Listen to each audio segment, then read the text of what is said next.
Tenemos oportunidad esta mañana de conversar unos minutos con el doctor Francisco Moreno Sánchez.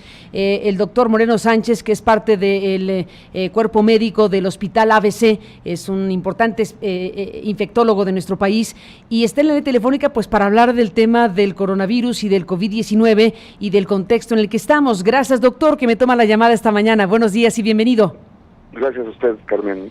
Mucho gusto en estar presente en su programa. Igualmente, Francisco. Bueno, uno de los temas tiene que ver con las pruebas, con si México tiene las pruebas ya desarrolladas para que el sector público y privado, en este caso, puedan hacer pruebas de COVID-19. ¿Cuál es el estado de cosas en esta materia, doctor? Tenemos ya centros privados teníamos desde hace ya algunas semanas. Entiendo que ya el gobierno también aprobó el que laboratorios privados empiecen a realizar pruebas. Existen unas instituciones de salud como el INER, Nutrición, en donde también se están realizando pruebas. El punto aquí, el más importante, es que no podemos saber el número de casos si no hacemos las suficientes pruebas. Si hacemos 10 pruebas y tenemos 5 pacientes positivos, pensamos que nada más tenemos 5 pacientes positivos. Necesitamos hacer pruebas, como ha dicho en reiteradas ocasiones el director de la Organización Mundial de la Salud. Si no detectamos esos pacientes, aunque sabemos que 80% de ellos van a tener un cuadro bastante benigno, el problema no es el paciente que tiene un cuadro benigno, el problema es que ese paciente puede contagiar a personas que tienen susceptibilidad para desarrollar una enfermedad más grave y de alguna forma lo estamos exponiendo a ellos. Bueno, todo un tema, doctor, porque pues hay opiniones diversas sobre si es necesario o no hacer pruebas. Ese es un poco el tema, ¿no? Hay quien piensa que no es necesario. Sí, de acuerdo. Yo creo que se vale tener diferentes opiniones. A mí la cuestión que me preocupa es que en los países en donde se han realizado pruebas, sí, que además, es una opinión del director de la Organización Mundial de la Salud, no es cualquier persona la que ha dicho pruebas. En Corea del Sur se hacían hasta 15,000 pruebas diarias, se aislaban, se confinaban los pacientes y de esa forma pues evitaba que había una transmisión comunitaria alta. Si yo le digo a alguien, vete a tu casa, quédate 14 días, porque seguramente tienes el COVID-19, y resulta que también estamos en un periodo de influenza, y lo que tiene el paciente es influenza se va a tomar 14 días, y cuando salga y se contagie, lo voy a regresar otros 14 días. Y el otro problema que tenemos es que al no saber quién está infectado, no podemos avisarle a sus contactos que tienen que tener las precauciones adecuadas, y entonces así se va diseminando. Yo estoy de acuerdo en que me confine 14 días si tengo cuadro respiratorio, pero si sé que tengo además el virus, le puedo avisar a las personas con las que estuve 24 o 48 horas antes de haber desarrollado síntomas, y de esa manera empezar a prevenir la cadena de transmisión, que es lo que se ha dado en los países en un inicio.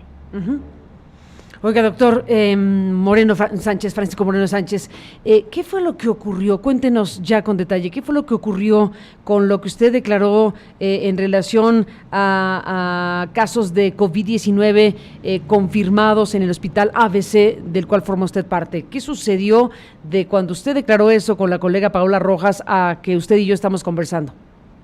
Pues ha sucedido, como lo comenté, el problema no es si había 9 casos que se habían presentado en el ABC que tenían una prueba positiva y que estaban esperando la confirmación por parte del INDRE, y el organismo que da la información epidemiológica es el INDRE. Entonces esos 9 casos estaban en proceso, pero lo que está sucediendo ahora es que tenemos más de 90.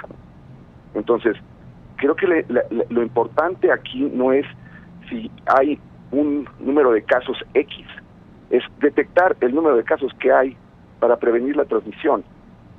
Podemos decir, insisto, que nada más tenemos 5 casos en el país, pero porque hemos hecho 10 pruebas, y entonces realmente esa no es la situación que tenemos real. Si no vamos a hacer pruebas, porque la decisión va hacia no hacer pruebas, pues el número de casos que vamos a tener nunca va a ser real. O sea, el número que actualmente conocemos los mexicanos, dado por la Autoridad Sanitaria Federal, ¿lo pone en duda usted? Pues yo creo que si tuviéramos un número de pruebas suficientes y sintiéramos que se están realizando pruebas en una forma importante, sí, totalmente estoy de acuerdo. Incluso la política que se está llevando de no hacer pruebas pues hace que el número de casos que va a haber no sea el real, porque va a haber muchos pacientes que van a tener la enfermedad, van a estar confinados en su casa, no van a hacerse la prueba porque el cuadro es muy sugestivo, ¿y cómo vamos a contabilizar esos?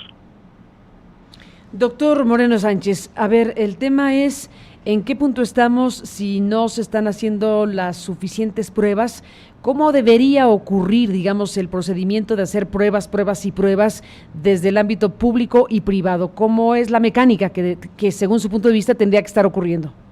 Bueno, se deben de montar diferentes áreas en donde se puedan hacer pruebas. Eso está haciendo en Estados Unidos, después de que hubo un retraso en la realización de pruebas, que ha sido muy cuestionado el gobierno de los Estados Unidos por esa situación. Aquí yo creo que estamos pasando ya, hablando de lo que está sucediendo en este momento en México, a una fase muy importante de decisiones, porque lo que tenemos que saber hoy es si hay casos comunitarios, como empieza a haber el rumor de que hay casos comunitarios.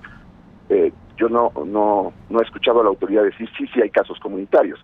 Si hay casos comunitarios, entonces la medida ya no es si me tengo que hacer más pruebas o más pruebas, lo que tengo que hacer es aislarme. ¿Por qué? Porque si hay casos comunitarios, pues la definición se va a aumentar en que cualquier persona que tenga fiebre y tos puede estar teniendo COVID-19 y no necesariamente venir de Colorado, venir de Madrid o venir de París. Y entonces, si no frenamos esto en este momento, pues va a suceder que vamos a empezar a tener una cantidad de pacientes con COVID muy alta. De esos, el 20% van a necesitar atención médica en hospitales, y si es muy alto ese número, 20%, si son 2,000 pacientes, si son 3,000 pacientes, no va a haber capacidad para atenderlos. Es lo que ha sucedido en Italia. En Italia se sobresaturó el sistema de salud y por eso la mortalidad que han tenido. Doctor, bueno, sé que se ha dicho, pero no sobra volver a insistir. ¿Exactamente qué entendemos por casos comunitarios? Es un paciente que no viajó, que adquirió la enfermedad aquí en México por otro paciente que está en México. Es decir, no tuvo que salir al extranjero, no tuvo que haber estado en contacto en Wuhan inicialmente, o en Italia actualmente, o en Estados Unidos, donde hay brotes muy importantes, Nueva York, para adquirir la enfermedad. Quiere decir que ya hay transmisión entre personas que se pueden subir al metro, que se pueden subir a un autobús, que están caminando y que se detienen en un café y que se tardan 15 minutos con 20 gentes esperando a que les den su café. Ese es el problema, esa es la transmisión comunitaria. Para darte un ejemplo, en España se documentó que una persona que llegó a un funeral contagió a 60. ¿A 60? ¿Por qué? ¿Porque estornudó? Porque tosió, estornudó, o porque habló durante un buen rato. ¿Por hablar? No necesariamente tiene que toser. Claro, cuando yo hablo, salen gotitas de secreción respiratoria. Todos hemos visto que de repente hasta uno dice, al hablar escupe un poquito más. Bueno, esas gotitas respiratorias a 2 metros a la redonda pueden contagiar. Entonces, mientras más tiempo estoy en una área cerrada con otras personas, y si alguna de esas personas tiene la infección, seguramente en un tiempo de más de 15 minutos van a estar contagiadas la mayoría. Es un virus que se transmite muy fácilmente. Muy fácilmente, es decir, transporte público, por ejemplo. Sí, si yo pongo 50 personas en el transporte público, lo subo a una persona, y esa persona está ahí en, vamos a decir, unos 10, 15 minutos de haber contagiado alrededor de 2 metros, prácticamente a todos los que han estado alrededor de 2 metros. Y a mí me angustia ver fotos de transporte público en donde muchas veces las personas van casi colgadas del exterior porque no caben adentro. Pero a ver, esa misma persona hipotética en un lugar donde hay 50 personas o más, si esa persona se sube, pero no habla, pero no estornuda, pero no escupe. Y si se tocó sus manos y toca el barandal en donde están las otras personas, y esas personas tocan ese barandal, se van a contagiar. ¿Cuánto? Ayer se publicó un estudio en donde en Singapur estuvieron poniendo personas que estaban contagiadas en diferentes superficies, y había condiciones que permitían que el virus viviera hasta 48 horas, o sea, que fuera viable. Que fuera viable. ¿48 horas? ¿En qué condición? Hasta 48 horas, eso fue lo que demostraron en ese estudio en Singapur. Probablemente sea mucho menor, probablemente sea eso en condiciones ideales, pero con que sean 2 horas, 3 horas, con eso es suficiente para que ese pasamanos o ese barandal pueda ser una fuente de transmisión de las manos, que es el arma más delicada que tenemos. Por eso la insistencia en lavarse las manos. Las manos son como nos contagiamos y como contagiamos a los demás. Esas manos luego se tocan la boca, la nariz, los ojos, y eso favorece que exista una autoinfección por nuestras manos. Bueno, las manos, el estornudo, los besos. Por supuesto, eso, pues mientras más cerca el contacto de una persona con otra, más riesgo existe. Doctor, sobre el tema de las pruebas, en este preciso momento, las personas que tengan síntomas que se relacionen con el COVID-19, ¿deben ir o no deben ir a hacerse pruebas en el ámbito público o privado? En este momento, si existe la transmisión comunitaria, si tienen fiebre, tienen tos y sobre todo si tienen una condición que los hace personas susceptibles, deben de hacerse pruebas. Idealmente, debe hacerse pruebas toda persona que tiene síntomas. El problema que tenemos es que si no tenemos un número suficiente de pruebas, pues entonces sí yo haría lo que se llama triage, tratar de que las personas que tienen esos datos con diabetes, con problemas cardíacos, con problemas pulmonares, fueran los primeros en que se tomaran las pruebas, porque esas personas pueden tener una evolución grave. Pero lo ideal es, si hay transmisión comunitaria, que todos los que tuvieran síntomas como fiebre y tos seca, que son los dos síntomas principales, se hicieran pruebas. Fiebre y tos seca. Esos son los dos síntomas principales.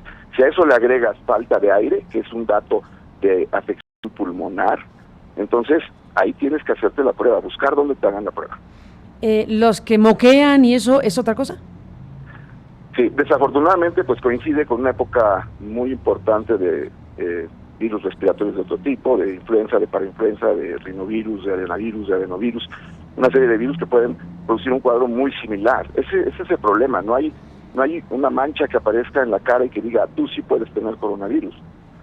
Por eso hay que hacer pruebas y pruebas y pruebas, porque hay que detectar a los enfermos para poderlos confinar y que no estén transmitiendo esa enfermedad. Ahora, si no tenemos esa posibilidad, vamos a aislarnos todos, vamos a mantenernos todos en casa para evitar que haya transmisión. O hay una medida o hay la otra, pero no podemos quedarnos en medio porque entonces nos vamos a llenar de pacientes. Doctor Moreno, está el tema de el sector privado y las pruebas de las personas que digan yo tengo diabetes, creo que tengo lo que sea, voy y me quiero hacer una prueba. ¿Cuánto cuesta hacerse una prueba? Está variando de lugar a lugar. Yo la verdad no tengo números exactos, pero ayer supe que en algún laboratorio particular lo están haciendo las pruebas en 3,000 pesos.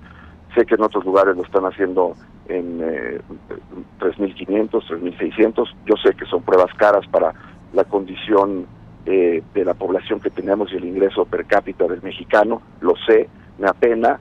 Yo quisiera que fuera diferente, pero yo no trabajo en el sector gubernamental. Yo soy un médico que hace medicina privada desde toda mi formación, y entonces pues lo que yo sé es lo que cuestan esas pruebas, que realmente son pruebas que uno dice 3,500 pesos, sí, pero si uno viera la tecnología y los aparatos y las zonas de bioseguridad donde se tienen que montar, por eso es caro, por eso no se han hecho pruebas y pruebas y pruebas, porque el montar este tipo de procedimientos necesita además estándares de bioseguridad, es caro hacerlo, pero estamos en un momento en donde ¿qué es más importante, la salud o la economía? ¿Cuánto cuestan en el ABC donde se trabaja? 3,560. 3,560. Bueno, ahora vemos que los países que están tomando la consideración de que sí deben hacer pruebas y pruebas, pues están destinando incluso dinero público para que las personas puedan hacerse las pruebas sin desembolsar estas cantidades. Sí, o sea, la medicina en Europa es una medicina prácticamente pública, y entonces el sector público es el que monta las pruebas para que estas sean gratuitas, que sería pues lo ideal. Sería lo ideal tener 1,000 centros en donde se pudieran hacer pruebas gratuitas, que tuviéramos el resultado en 10, 12 horas, y entonces nada más aislar a los que realmente están saliendo positivos. Pero insisto, mientras eso no lo tengamos, el aislamiento es lo que nos puede ayudar a salvarnos. Uh-huh. Bueno, a ver, doctor, sobre el capítulo que le tocó vivir con el asunto del ABC, del Hospital ABC y la información que usted mismo dio en su momento, esas 9 personas de las cuales usted dijo están confirmados, ¿eso ocurrió? Es decir, desde el centro hospitalario ABC se pudo confirmar que 9 personas en ese momento tenían confirmado el COVID-19? Sí, esas pruebas luego, cuando el INDRE confirmó, las pruebas son positivas. Incluso el INDRE ya autorizó al hospital para que no se tenga que hacer una segunda prueba. Uh-huh. A partir de hoy, las pruebas, según lo que tengo entendido por la reunión que hubo ayer con el mismo INDRE, ya podremos nosotros no necesitar hacer una segunda prueba, porque si estamos hablando que no hay pruebas y a un paciente le tengo que hacer 2 pruebas para decir que es positivo, uh-huh, pues estamos perdiendo recursos y tiempo. Esos 9 pacientes están incluidos en los 90 y tantos que están reportados. Es decir, lo que ocurrió en ese capítulo fue que usted, como responsable del asunto, dijo, aquí vinieron estas personas, se les hizo la prueba y dieron positivo. Y el punto era que la autoridad para decir que estaban positivos no era usted, sino el INDRE, ¿cierto? Así es. Y entonces, bueno, había que hacer un doble anuncio. Dice usted que a partir de ayer ya las instituciones privadas, ¿todas, pregunto? No, yo no puedo hablar por todas, yo hablo por el ABC. Uh-huh. Hubo una reunión y según tengo entendido, y espero que así sea, ya podremos no necesitar la confirmación para dar el número. Ahora, si usted se pone en el paciente que va a hacer la prueba, porque acababa de regresar de un viaje en donde varios de sus compañeros tenía esa situación, y yo tengo una prueba positiva, mi obligación ética, moral, con ese paciente es decirle, cuídate, checa estos datos porque tu prueba está positiva. Si quieres el preliminar, pero está positiva. Uh-huh. Bueno, pero a ver, como usted lo dijo hace un momento con toda claridad, si se detecta un caso, se tiene que saber qué contactos tuvo, de dónde viene este caso, si se subió a un avión, si se subió al metro, para que el resto de la gente que estuvo cerca de esa persona lo sepa y la autoridad lo sepa. Claro. Si las... Ahorita, uh-huh, yo diría y exhortaría a la población mayor. Sabemos que esta enfermedad afecta a los mayores de 60 años con una mayor intensidad. Entonces, si bien mi recomendación sería aislarse la mayor cantidad de gente que pueda, por lo menos los mayores de 60 años, nuestros adultos mayores, las gentes que tienen problemas cardíacos, pulmonares, diabetes, aíslense.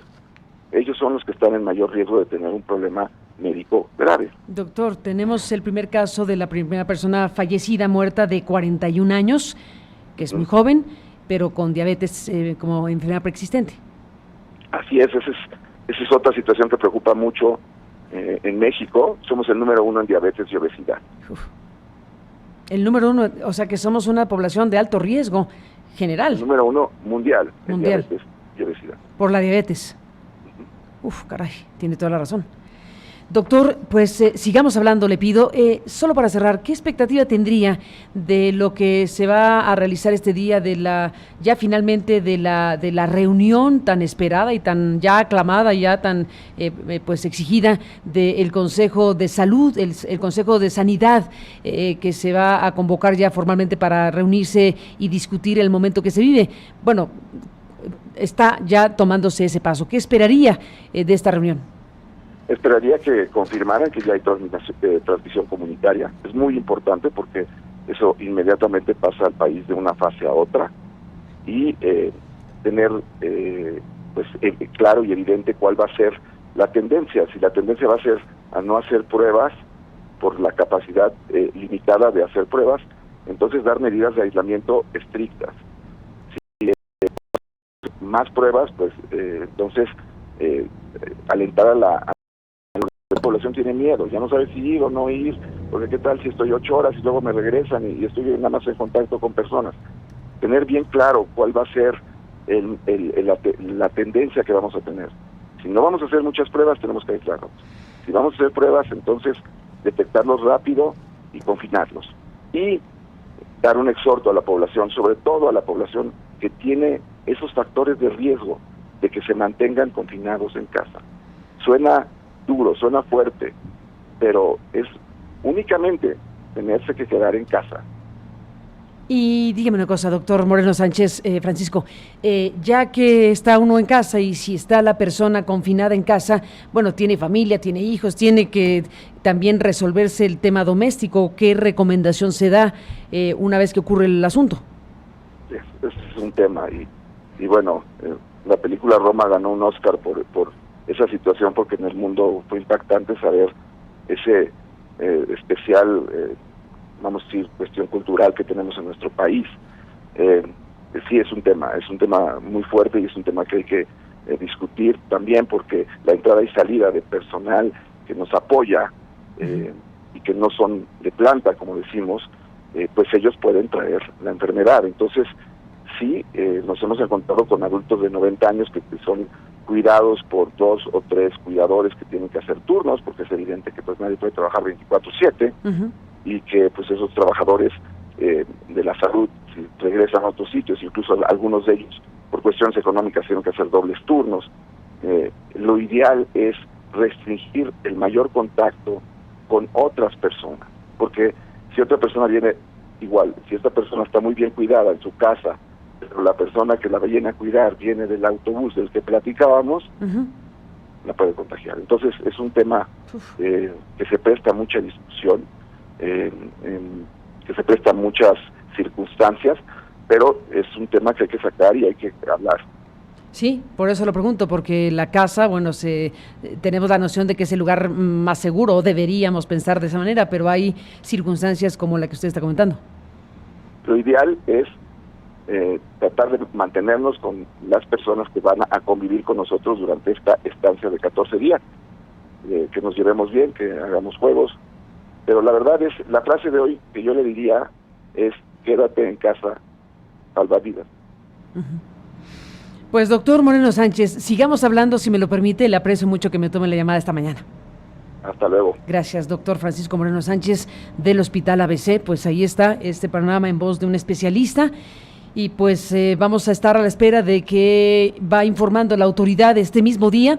Vamos a ver qué resulta de la primera reunión de este consejo, que ya muchas voces estaban exigiendo que se reuniera este Consejo de Sanidad Nacional. Y bueno, pues de eso estaremos hablando. Este es un momento de emergencia en donde las autoridades tienen que ser muy precisas, muy claras en los mensajes a la población y en las medidas que desde luego se tienen que estar tomando en estos precisos momentos. De eso y demás estaremos hablando, así que déjenme hacer una pausa. Son las 8:53, regresamos, tenemos más.